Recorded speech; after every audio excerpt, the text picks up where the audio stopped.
नमस्कार, मैं हूं आपके साथ मयंक। आज 26 तारीख है और देखिए आज सुबह सुबह जिस तरह से अमेरिका और इजराइल ने ईरान पर हमले किए, अब उसका बदला लेना ईरान ने शुरू कर दिया है। और जो खबरें इस वक्त आ रही हैं, ईरान ने बड़ा पलटवार किया है अमेरिका के ऊपर। अमेरिका के कई ड्रोन्स गिरा दिए गए हैं और अमेरिका के प्लेन्स भी हिट होने की खबरें आ रही हैं। देखिए इस पे थोड़ा इंतजार करना होगा कितने प्लेन्स गिरे हैं इसको लेकर, लेकिन जो खबरें आ रही हैं उसके मुताबिक ईरान ने अपनी एंटी प्लेन मिसाइल्स जो हैं वो फायर की, डिफेंस सिस्टम से मिसाइल्स फायर की गई और उससे अमेरिका के कई ड्रोन्स तबाह हो गए, जिनकी तस्वीरें सामने हैं। लेकिन खबर यह भी है कि F-35 जेट्स जो कि ईरान के एयर स्पेस में अंदर घुसने की कोशिश कर रहे थे, उनको हिट किया गया है। देखिए आरजीसी की तरफ से अभी जो खबरें सामने आ रही हैं ये दावे हैं, जैसी खबर सामने आएगी कंफर्म होगी मैं आप तक पहुंचाऊंगा। लेकिन ये ईरान की तरफ से जबरदस्त पलटवार बताया जा रहा है। हॉर्मूज में इस समय हालात ऐसे हैं, देखिए जो दावा हो रहा है ईरान की तरफ से कि अमेरिका के कई प्लेन्स ने, फाइटर जेट्स ने, जिसमें F-18 शामिल थे, F-35 शामिल थे, उन्होंने टेक ऑफ किया अब्राहम लिंकन से, एयरक्राफ्ट कैरियर से, और वो ईरान के एयर स्पेस के अंदर घुसने की कोशिश कर रहे थे।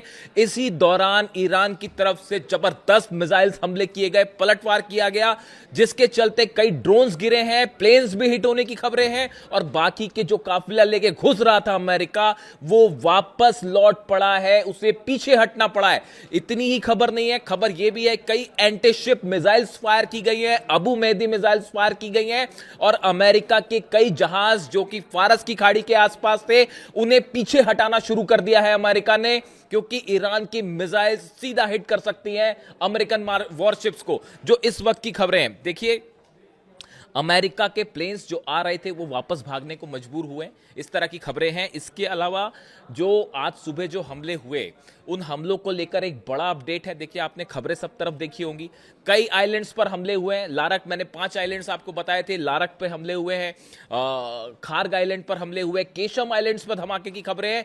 लेकिन इसके साथ एक बड़ी खबर अब यह भी आ रही है कि ईरान के 2 न्यूक्लियर साइट्स के पास भी धमाके की खबरें हैं। अभी इसके बारे में और डिटेल आएगा, मैं आप तक पहुंचाऊंगा। खबर यह है ईरान के 2 न्यूक्लियर साइट्स पर धमाके की खबरें हैं, उन्हें निशाना बनाने की कोशिश की गई है और यह हमले इजराइल की तरफ से किए गए। देखिए अभी सुबह जो जानकारी आई थी, जो सेंटकॉम ने जानकारी दी थी कि हमने अपनी डिफेंस में स्ट्राइक की है, मामला ऐसा नहीं है, ये बड़ी स्ट्राइक थी, इसको डाउन प्ले करने की कोशिश की गई, लेकिन हमला बड़ा था। इजराइल के जेट्स भी इसमें शामिल थे, अमेरिका के जेट्स इसमें शामिल थे। अब्बास अराक्ची साहब ने एक प्रेस कॉन्फ्रेंस की अब से थोड़ी देर पहले और उन्होंने डिटेल में इसकी जानकारी दी है कि कहां कहां हमले किए गए। उन्होंने कहा हम आकलन कर रहे हैं कहां कितना नुकसान हुआ है। लारक द्वीप पर सबसे ज्यादा नुकसान की खबर है। अब उसके बाद ईरान की तरफ से बड़े ऐलान हुए हैं। पहला, इस समय जब मैं आपसे बात कर रहा हूं हॉर्मूज में अच्छी खासी भिड़न जारी है, दोनों तरफ से हमले इस वक्त भी जारी हैं और ईरान ने बड़ा मिसाइल लॉन्च किया है हॉर्मूज के आसपास, अमेरिकन जहाजों पर, अमेरिकन एयरक्राफ्ट पर। अब देखिए इसके अलावा जो खबरें हैं, ईरान की तरफ से 2 बड़े एक्शन हुए हैं। पहला तो ईरान के सुप्रीम लीडर मुस्तफा खामनेई का बयान सामने आया है। उन्होंने ये बात साफ कर दी है, उन्होंने कहा है कि जिस तरह से ईरान पर हमले किए गए इसका बदला लिया जाएगा। उन्होंने इजराइल को कैंसर बताया। उन्होंने ये कहा जैसे कैंसर का ट्यूमर होता है उस तरह से इजराइल है और इजराइल को नक्शे से मिटा दिया जाएगा, इजराइल को खत्म कर दिया जाएगा। इस तरह की बात, इस तरह का संदेश मुस्तफा खामनेई साहब की तरफ से आया है। जिस तरह से हमले हुए उसके बाद यानी अब यह तय माना जा रहा है कि ईरान इजराइल पर एक बड़ा अटैक करेगा। और देखिए अगले चंद घंटे बहुत बड़ा डेवलपमेंट हो सकता है और शायद हम वैसी जंग फिर से देखें जो 40 दिन की जंग थी। इसके अलावा देखिए बड़ी खबर यह है, ईरान के विदेश मंत्री अब्बास अराक्ची साहब रूस जा रहे हैं। अब से थोड़ी देर में वो रूस के लिए रवाना हो जाएंगे, उनकी पुतिन से मुलाकात होने जा रही है। देखिए हालात यहां पर तेजी से बदल गए हैं, बिगड़ गए हैं। यूक्रेन और रूस के बीच में बड़ी जंग छिड़ चुकी है। जिस तरह से हमले कर रहे हैं पुतिन, देखिए पुतिन ने 5 न्यूक्लियर मिसाइल्स दागी हैं पिछले 48 घंटे के अंदर यूक्रेन पर। अब मामला बिगड़ता दिख रहा है। और उसके अलावा लावरोव की बात हुई है मार्को रूबियो से, अमेरिका के विदेश मंत्री से, और लावरोव ने, रूस के विदेश मंत्री ने यह बात साफ कर दी है कि जब तक अब यूक्रेन को हम घुटने पर नहीं ले आएंगे तब तक ये हमले नहीं रोके जाएंगे। जिस तरह से लुहांस्क पर हमला हुआ, कॉलेज के ऊपर एक डॉर्मेटरी पर हमला हुआ जहां पर स्टूडेंट थे, जिसमें कई सारे स्टूडेंट मारे गए। ये वैसा ही हमला था जैसे मिनाब में स्टूडेंट्स के ऊपर 168 बच्चियों के ऊपर हमला हुआ था, बिल्कुल वैसे ही हमला लुहांस्क का था, जिसके बाद पुतिन बेहद गुस्से में है। 5 न्यूक्लियर मिसाइल्स फायर की गई हैं, 5 तरह की न्यूक्लियर मिसाइल्स, 5 तरह की न्यूक्लियर मिसाइल्स, जिसमें ऑर्शनिक भी शामिल है, कैलिबर भी शामिल है। इन सबको फायर किया गया है यूक्रेन पर, और बिल्कुल वैसे ही जंगी हालात अब देखने को मिल रहे हैं ईरान और अमेरिका के बीच में। देखिए, मैं फिर से इस बात को रिपीट करूंगा, पूरी दुनिया में जितने पत्रकार हैं, जितने न्यूज़ चैनल्स हैं, जितने पॉडकास्ट चल रहे हैं, सबका स्टैंड ये था कि ईद के पहले हमला नहीं होगा, हज के बीच में हमला नहीं होगा। आप मेरा वीडियो उठा के देखिए, मैंने दावा किया था आपको कि हज के बीच में ही हमला होगा, ईद से पहले हमला होगा। और देखिए, ये खबर एक बार फिर सच साबित हुई। इसकी बड़ी वजह थी, देखिए, कई लोगों ने मुझसे पूछा, आज सुबह से कई फोन्स आ गए मेरे पास, और सब ये पूछ रहे हैं कि आपने ये दावा कैसे किया था कि ईद के पहले पहले हमला हो जाएगा, हज के बीच में हमला होगा। कई लोगों ने ये सवाल पूछे। आप इकलौते ऐसे पत्रकार हैं जिनका ये दावा था कि हज के बीच में हमला होगा, ईद के पहले आपने कैसे दावे किए? देखिए, इसकी 2-3 बड़ी वजह थी। सबसे बड़ी वजह, अगर आपने नोटिस की हो, जिस आनन फानन के साथ सऊदी में डिफेंस सिस्टम तैनात किए गए पिछले 48 घंटे में, वो बड़ा ही अस्वाभाविक था। इसी तरह के डिप्लॉयमेंट यूएई ने भी किए हैं। आप देखिए, सऊदी में मक्का मदीना के आसपास, काबा के आसपास जिस तरह से डिफेंस सिस्टम तैनात किए गए, ये यूजुअल प्रोसेस नहीं थी।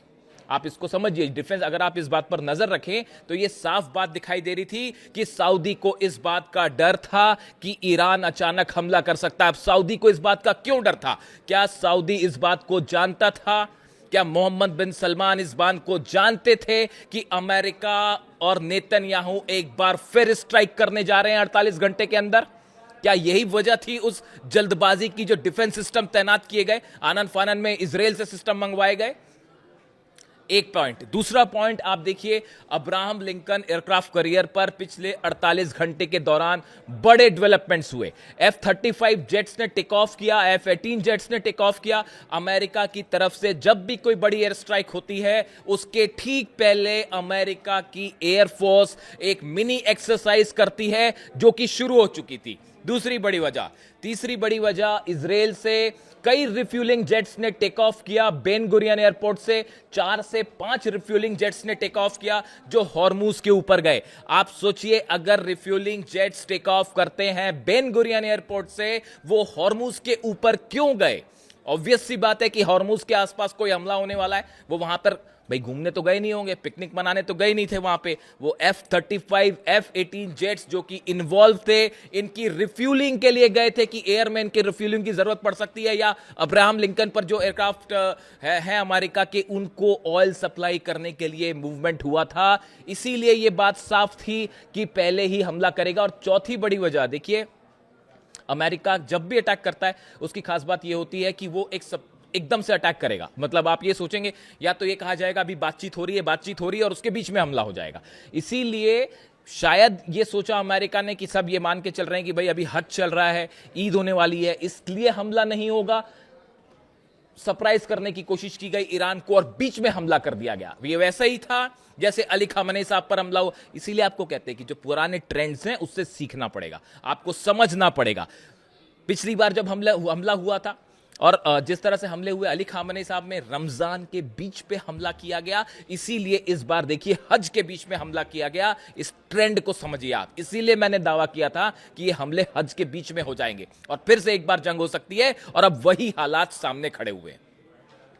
एक बार फिर धोखा हुआ। बड़े सारे लोग मुझसे पूछ रहे थे कि भाई आप डील के पक्ष में क्यों ना हो, किससे डील की जाए और क्या डील की जाए? उनसे जो हमले कर रहे हैं, कैसे डील हो सकती है? बड़े बड़े तमाम दावे हुए, कितने लोग जो है वो खबरें चली कि अब ये डील हो गई है, वो डील हो गई है, ईरान यूरेनियम दे देगा। सब बेसलेस और फर्जी खबरें थी जो फैलाई गई थी पब्लिसिटी स्टंट के लिए। हमने डंके की चोट पे बात कही थी कि डील नहीं होगी, ईरान यूरेनियम देने का कोई सवाल ही नहीं है। और देखिए ये खबर भी साबित हुई। याद रखिएगा इस बात को।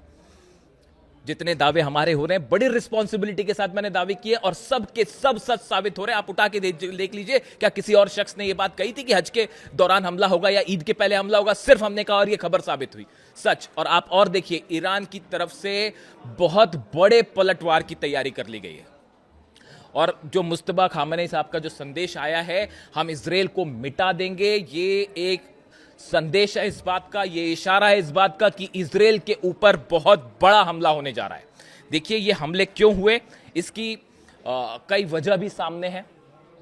सबसे बड़ी वजह है तो ईरान जो है अपेरेंटली कि भाई ईरान अपना यूरेनियम देने को तैयार नहीं है।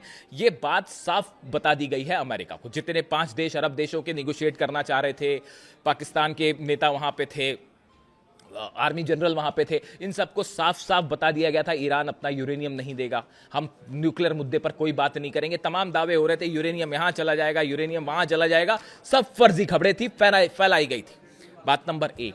बात नंबर 2, आप देखिए एक बड़ी लॉबी काम कर रही है। आप मेरा कल का वीडियो उठा के देखिए, मैंने कई लोगों के नाम लिए थे जो खबरें हैं वेस्टर्न मीडिया में खबरें हैं। देखिए मार्क डूडोविट्स डोनाल्ड ट्रंप के करीबी हैं, लिंडसे ग्राहम आप जानते ही हैं, टेड क्रूज ये वो नाम है, ये इनको बड़ी लॉबी माना जाता है इजराइल की, जो कतई नहीं चाहते कि किसी तरह की डील हो जाए। नेतन्याहू कतई डील नहीं होने देंगे, और अगर डील होती भी है तो उसको फिर से तोड़ दिया जाएगा जैसे 2015 के पैक्ट को तोड़ा गया।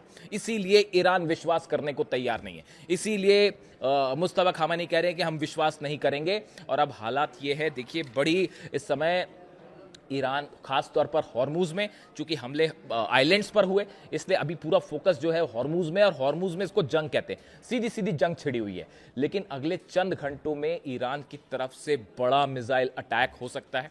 और देखिए अब्बास अरागची साहब तुरंत पुतिन से मिलने भी जा रहे हैं। हो सकता है कि इस मुलाकात के बाद एक्शन देखने को मिले, लेकिन फिलहाल ईरान की तरफ से हॉर्मुज में कई मिसाइल्स फायर की गई हैं, और उसमें अभी कितना नुकसान है अमेरिका को, ये थोड़े वक्त पर सामने देखने को मिलेगा। लेकिन अभी हालात ये है कि ये बात साफ हो चुकी है कि कोई डील जैसी संभावना नहीं है, पूरी तरह से खारिज है। अब्बास अरागची साहब की प्रेस कॉन्फ्रेंस थी अब से थोड़ी देर पहले, और जो बातें उन्होंने कही, उन्होंने कहा कि हमारे को बिल्कुल बदला लेने का पूरा अधिकार है। उन्होंने कहा इंटरनेशनल लॉ, यूनाइटेड नेशंस के चार्टर को अमेरिका ने तार तार कर दिया है। हम एक बार फिर बात कर रहे थे, इजराइल की तरफ से बीच में ये हमले हुए हैं, तेहरान पर भी हमले हुए हैं, तेहरान के आसपास भी धमाके हुए हैं, 2 न्यूक्लियर साइट्स पर धमाके की खबरें हैं। इसका बदला लेने का हमको पूरा अधिकार है। और अब देखना यह है अगले चंद घंटे में ईरान की तरफ से क्या रिप्लाई देखने को मिलता है। जो भी अपडेट होगा मैं फौरन आप तक लाने की कोशिश करूंगा। कमेंट करके बताइए इस वीडियो को लेकर आपकी क्या राय है। Thank you so much.